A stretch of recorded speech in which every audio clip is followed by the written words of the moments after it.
ভাবা যায় আমাদের নরসিংদীর শীতলক্ষার কাছে এত সুন্দর একটি রিসোর্ট আছে, তাও আবার ঢুকতে কোনো ধরনের টিকিট লাগে না। আর এই রিসোর্টটির ভিতরে কি কি আছে তা দেখতে হলে চোখ রাখো আমাদের ভিডিওতে। আর এই রিসোর্টটি কিন্তু আমার বাবার বাড়ি থেকে একদম কাছে, আমরা পায়ে হেঁটেই যেতে পারি। আর ওই সুন্দর রিসোর্টটাতে কিন্তু আজকে আমি ফুল ফ্যামিলি নিয়ে যাচ্ছি। তানিশার মামা, তানিশার খালামণি সবাই আছে। আর এই রাস্তাটা হচ্ছে আমার বাবার বাড়ির সামনের রাস্তা। এই রাস্তা দিয়ে আমি ছোট থেকে বড় পর্যন্ত হেঁটেছি। যদিও পায়ে হেঁটে যাওয়া যায়, কিন্তু বাচ্চারা বায়না ধরছে গাড়ি দিয়ে যাবে, সেই জন্য 5 মিনিটের রাস্তাটা গাড়ি দিয়ে যাচ্ছি, কি আর করার। আর এই রাস্তাটার দুই পাশ দিয়ে শুধু তাকিয়েছিলাম, কারণ এইদিকে আমার অনেকগুলা বান্ধবীর বাড়ি ছিল, এখন ওদের বাড়িটা পর্যন্ত আমি চিনতে পারছি না। আর এই গ্রামটার নাম হচ্ছে কাউয়াদি। আর এই রিসোর্টটা যেখানে তৈরি হয়েছে, এই রিসোর্টটার নাম আগে ছিল নিজামুদ্দির ঘাট। এই নামটা কিন্তু এখনো আছে, বাট পরিবেশটা শুধু আগের মতো নেই, এখন সবকিছুই চেঞ্জ হয়ে গেছে। আর এই রিসোর্টটির নাম হচ্ছে শীতলক্ষা রিভার ভিউ পার্ক। যদিও আজ থেকে 1 বছর আগে আমি এই পার্কটির একটা রিভিউ দিয়েছিলাম, তোমরা দেখেছো কিনা জানি না। মানে এইখানে আসার পর আমার মনে হচ্ছিল যেন আমি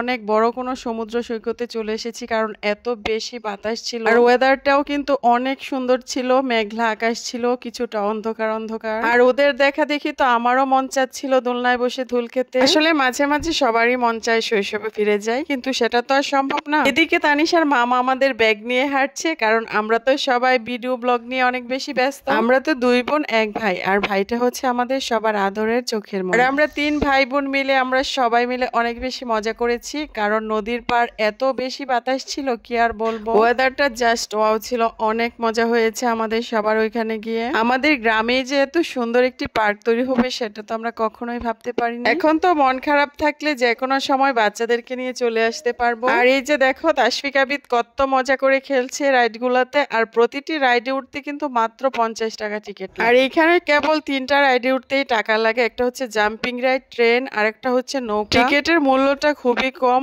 আর অনেক বেশি পরিবেশটা ভালো লেগেছে আমার। আর শহরের কোলাহল ছেড়ে একটু শান্তির আশায় যদি আমরা ঘুরতে বের হই, তাহলে অবশ্যই এখানে আসবো। আমার মনে হয় পিকনিক করার জন্য এই জায়গাটা অনেক বেশি পারফেক্ট, কারণ এত সুন্দর ওয়েদারে একটা পিকনিক হয়ে গেলে অনেক ভালো হয়। আর ট্রেনে তো তানিশার খালামণি, তানিশা, তাসফিক আবিদ ওরা সবাই উঠেছে, আমি শুধু দূর থেকে ওদের ভিডিও করছিলাম। আর এখানে প্রচুর ফুলের সমারোহ ছিল, আমার কাছে অনেক বেশি ভালো লেগেছে এই ফুলগুলা। আর হ্যাঁ, এখানে কিন্তু খাওয়ার জন্য অনেক কিছু পাওয়া যায়, তার মধ্যে তো আছে ফুচকা, চটপটি, চিকেন ফ্রাই, বার্গার। আর এই যে রেস্টুরেন্টটা দেখতে পাচ্ছ, এটার ভিতরে সবকিছু পাওয়া যায়। আবার এখানে রয়েছে কোল্ড ড্রিঙ্ক, দই থেকে শুরু করে সব ধরনের আইসক্রিম আছে। আর আমরা তো সবাই নদীর পার বসে ঠান্ডা ঠান্ডা বাতাসের মধ্যে অনেক মজা করে দই ফুচকা খেয়েছি। তো তোমরা কবে আসছো আমাদের গ্রামে বেড়াতে? অবশ্যই কিন্তু আসবে। আর ভিডিওটি ভালো লাগলে অবশ্যই লাইক, কমেন্ট, শেয়ার করে দিও। ভালো থেকো সবাই, দেখা হচ্ছে পরবর্তী কোনো নতুন ভিডিওতে। সে পর্যন্ত বি কেয়ারফুল। আল্লাহ হাফেজ।